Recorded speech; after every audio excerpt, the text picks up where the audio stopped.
Good morning, restaurant owners, and welcome back to our weekly training. My name is Tim Cernan. I'm a CPA and I'm the founder of Financial Optics, where we help independently owned restaurant operators improve profits and cash flow.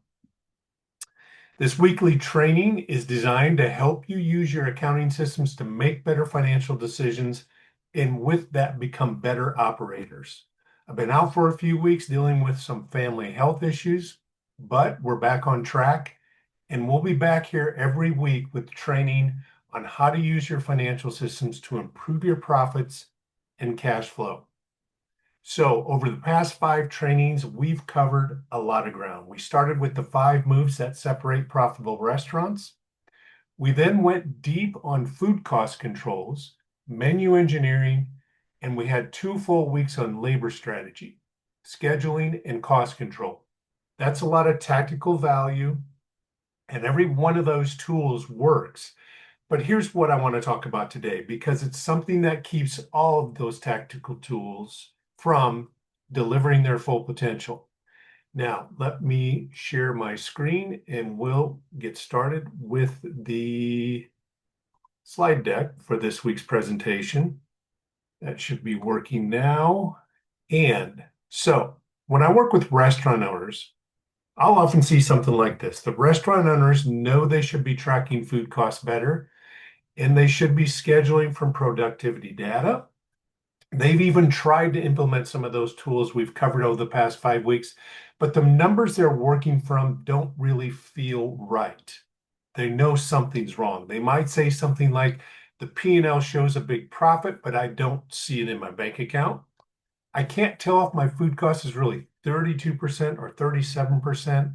The data seems to be changing depending on how we look at it. And I'm making decisions, but I'm not confident the information that I'm basing them on is where it should be. If that sounds familiar, the problem isn't your effort or your discipline. The problem is almost always underneath in the financial systems and the infrastructure that everything else is built on. Let me blow that up to full screen. So strong profits and healthy cash flow are outputs of strong financial systems. When those systems have gaps, and many independently owned restaurants have more gaps than they realize, the symptoms show up everywhere. Unreliable food cost data, labor numbers that don't match reality, cash flow that's unpredictable despite decent sales, and a P&L that creates more confusion than clarity. So today, I'm going to walk you through the 7 most common financial system breakdowns I see. For each one of these, we're going to explain what it looks like, what it costs you, and where in the training series every week, we come back here every week live, where we go deeper on it, and where we've gone deeper on it in the past, and you can find those videos on our YouTube channel. This isn't a fix-it-all today training. It's a let's see clearly where the gaps are, because diagnosis before prescription is how we do things here at Financial Optics. So the 7 breakdowns look like this, and they aren't ranked in any order, severity. They all matter. So the chart of accounts are not built for a restaurant. The point of sale is not integrated and connected to the general ledger. There's not the proper labor separation, no back of house and front of house detail. The food cost formula is not accurate. You're basing it on purchases and not the real food cost formula. Cash versus accrual, distorted monthly picture. Timely reporting, it's not supposed to be a history lesson. The financial reporting is a tool to manage your business. And you're flying blind without an operating plan. You don't know where you're headed. But I'll tell you this, most restaurants we've worked with have at least 3 or 4 of these. Some have all 7. And the cumulative effect is that the owner is making decisions based on incomplete, inaccurate, or untimely information. That's not a recipe for improving profits. That's flying blind. Okay, let's get started in looking at each of these breakdowns. Breakdown number 1, your chart of accounts isn't built for a restaurant. This is the most common problem I see, and it's the baseline that affects everything else. Most restaurant accounting systems are set up with a generic small business chart of accounts, A generic chart of accounts that doesn't give you the detail as a restaurant operator. You need to actually manage the restaurant. If inside your P&L you can't see sales broken down by food, beer, wine, liquor, and NA/Bev, if your cost of goods sold isn't broken down in that same way, if your P&L just shows you one big sales number, one big cost of goods number, your financial statements can't tell you where the problems are. They're compliance documents for your tax return, not a management tool for running the restaurant. A restaurant-specific chart of accounts is the foundation. It's the foundation we build everything on. Without that, everything else we've talked about in this training series, food cost tracking, menu engineering, and labor analysis as examples, all that is built on unreliable data. Now, we went deeper on this in week 1 with the 5 moves that separate profitable restaurants. And in week 9, coming up here in 2 weeks, we'll be going deeper on streamlining your financial systems. Now, remember, this is week 6.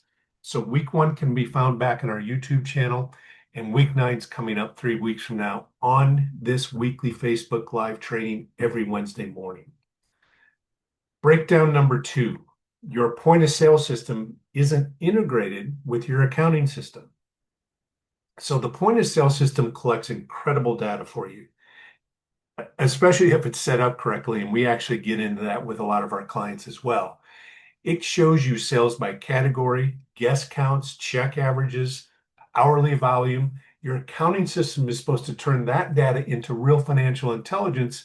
But in a lot of restaurants, those two systems don't talk to each other. They're not connected. So sales data gets entirely entered manually, and some days or weeks later, and the chance for errors, delays, and missing information is huge, especially when you have a human entering that data or copying that data from another system. When your point of sale system is integrated directly with your accounting system, with your general ledger, those sales flow automatically, categorized correctly, and in real time. So you can see yesterday's numbers today. When you're not integrated, you're working from stale, approximated data. And every decision is built on that, inherits the same approximation. So we go deeper on that in week 9, streamlining your restaurants. Okay, breakdown number 3, no separation of back of house and front of house labor. We just spent 2 weeks on the labor strategy. Every tool we covered to improve labor costs, sales per labor hour, scheduling from productivity data, shift management, depends on knowing your labor costs in detail. And the most important detail is that separation between back of house and front of house. Even beyond that, separation and tracking by position. So we can even go deeper in the budgeting and planning process, which we're going to talk about here in a second. If your financial statements show you one lump sum labor number, you can't see where the labor cost problems actually are. Back house and front of house have completely different dynamics, different wage structures, different scheduling patterns, different relationships to revenue. Managing them as one number is like trying to manage product cost without knowing the split between food and beverage. You can see the total, but you can't act on it. So we went deeper on that, real deep in weeks 4 and 5, labor strategy and building a labor budget. It's well worth your time to go back and look at those videos, or you can wait for another 3 months when we cover those topics again. Okay, breakdown number 4. Food cost reported as just purchases, not the real food cost formula. We covered this in detail in week 2, but it's so important I want to bring it back up here. A lot of restaurateurs and honestly a lot of bookkeepers, they calculate food costs as purchases divided by sales. That's not your food cost, that's your purchasing activity. The real food cost is your beginning inventory plus the purchases during that time period.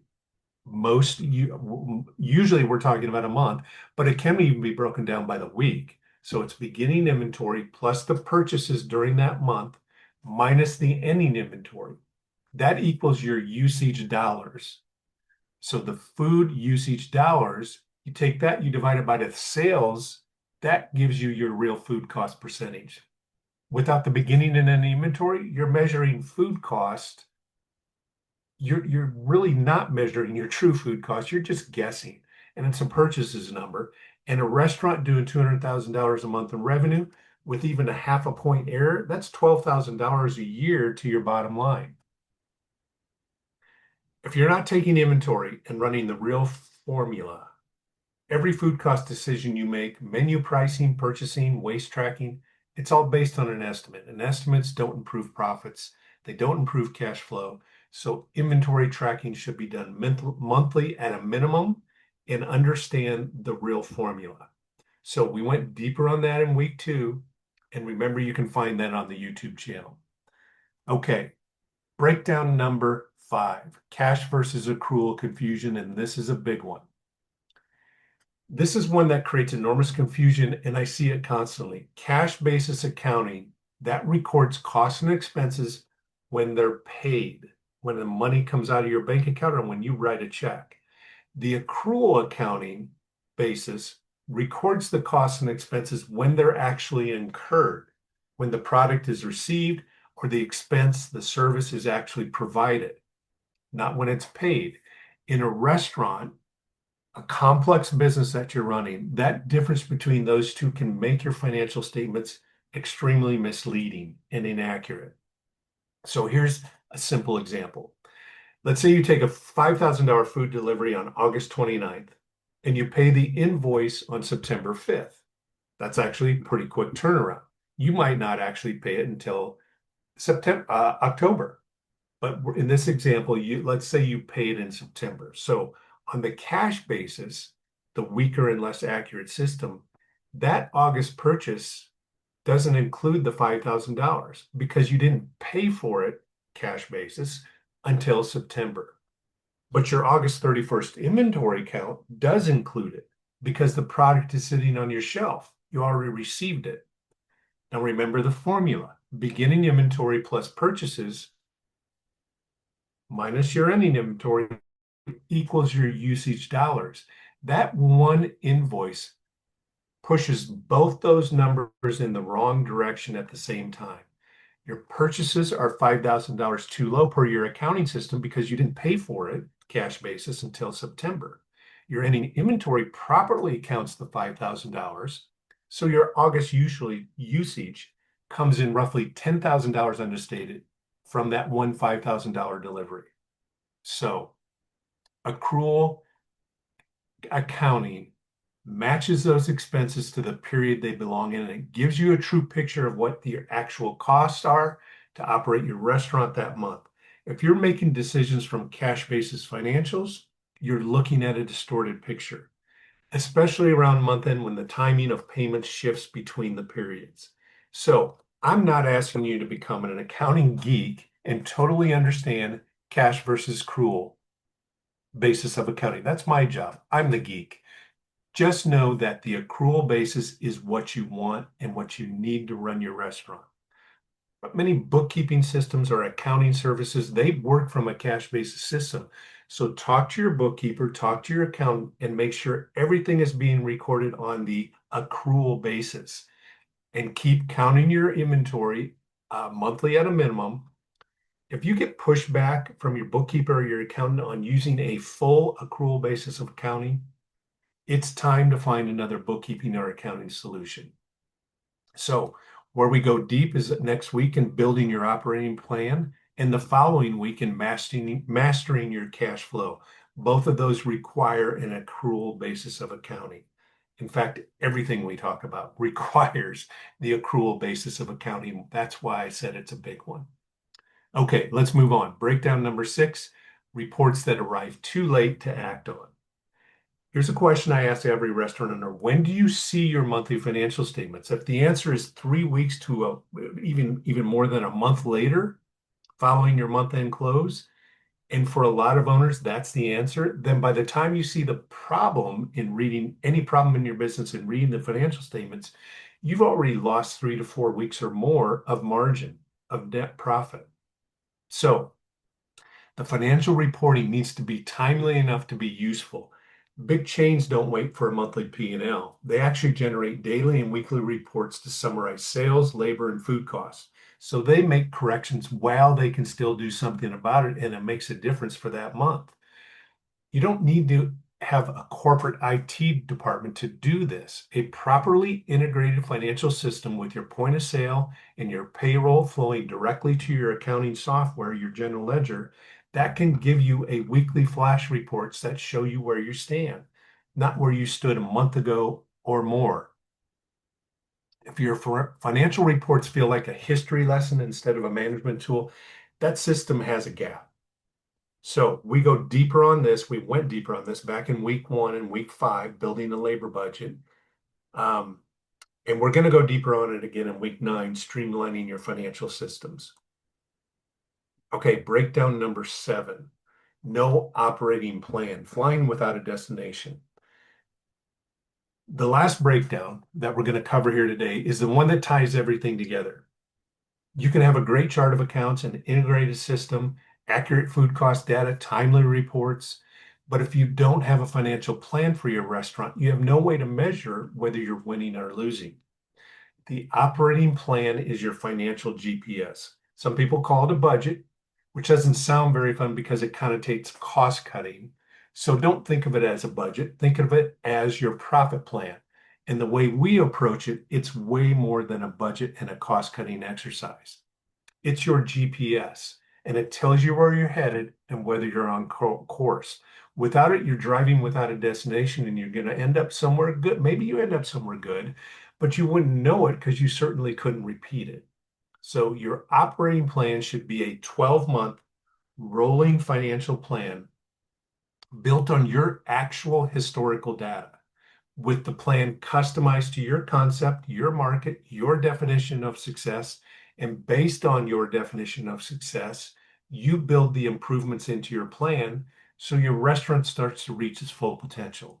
And then every month, here's the key, you compare your actual results to that plan. Remember, it's a monthly 12-month plan.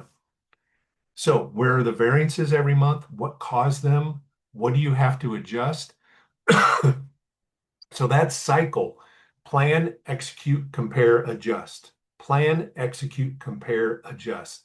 That's how restaurant owners take control of their financial outcomes and make meaningful improvements in their bottom line and cash flow. It's not just a cost control budget. It's an operating plan with intentional improvements built in. And next week, we're going to go deep on that. Okay. So here are the 7 most common financial breakdowns that I see in independently owned restaurants. Chart of accounts that isn't built for a restaurant, a point of sale that isn't talking to your accounting systems, your general ledger package. You have no detailed separation between back of house and front of house labor. Food costs calculated from purchases instead of the real food cost formula we covered. Cash versus accrual confusion and creating a distorted picture. Reports that arrive too late to act on and help you in the current period after you've lost months of profitability or weeks of profitability, and you've got no operating plan to measure against. So most restaurants have at least 3 or 4 of these as weaknesses. Some have all 7. And here's the thing, no single one of them will sink your restaurant. They aren't dramatic failures. They are quiet gaps that erode your profits slowly, month after month, year after year. And it's the reason your restaurant looks busy, but your bank account doesn't reflect it. They're the reason the tactical tools we've covered in this series, food cost tracking, menu engineering, labor scheduling, they feel harder to implement than they should. So strong profits and healthy cash flow aren't accidents. They're outputs of a strong financial system.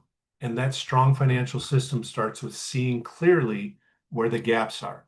Now, I just talked you through the 7 breakdowns, and I'm guessing that if you were listening closely, you recognize some of those in your restaurant. That's not a criticism, it's normal. Most independently owned restaurants have these gaps because nobody ever showed them how to complete a financial system that's built for a restaurant. You didn't go to school for this. You opened your restaurant because you're passionate about food and hospitality. And that's easy for me to say. And the financial infrastructure piece got built on the fly, mostly based on tax compliance reporting, because your tax preparer said they need it this way, but it gives you no financial operating insight for your restaurant. That's exactly why I created the Restaurant Financial Systems Scorecard. It's a free self-assessment that walks you through the key areas of your restaurant's financial infrastructure, your accounting setup, your prime cost visibility, your technology integrations, your reporting, your planning, and it gives you a clear score on how you're doing. It takes about 10 minutes, and when you're done, you have a high-level picture of where your financial systems are strong and where the gaps might be that are quietly costing you money. It's not a guess, it's an actual score. So think of it this way. All the cash flow and profit improvement tools we've covered in this training series, they work better when the financial infrastructure underneath them is solid. So this scorecard shows you where that infrastructure stands right now. I'll drop a link in the comments below this video. Take the scorecard, see where you stand. It might be the most useful 10 minutes you spend in your business this week. I also know that some of you just want to discuss how all these pieces fit together in your restaurant instead of filling out a scorecard. And that's great. I love talking to restaurant owners. So I'll leave my link in the comments below to request a call. Go ahead and schedule a time to talk. And I prefer a Zoom meeting, but a call works too. So we've already mentioned this. Next week, we're going to tackle one of the most important items on that list, building your operating plan. I'm going to show you how to create that 12-month financial plan for your restaurant, and it turns your P&L from a history report into a management tool. If you've ever had a financial plan in your restaurant, or if the one you have hasn't been updated in a while, you won't want to miss this. That's it for this week. Thanks for joining me this morning. I know today's training was a little different from the past. It's less tactical and more diagnostic, but that's intentional. Sometimes the most valuable thing you can do for your restaurant isn't to add another tool, it's to step back and make sure the foundation for everything is on solid ground. If this was useful, follow the page. I do this every week. Thanks, everybody. Have a great week. I'll see you next week on Wednesday morning.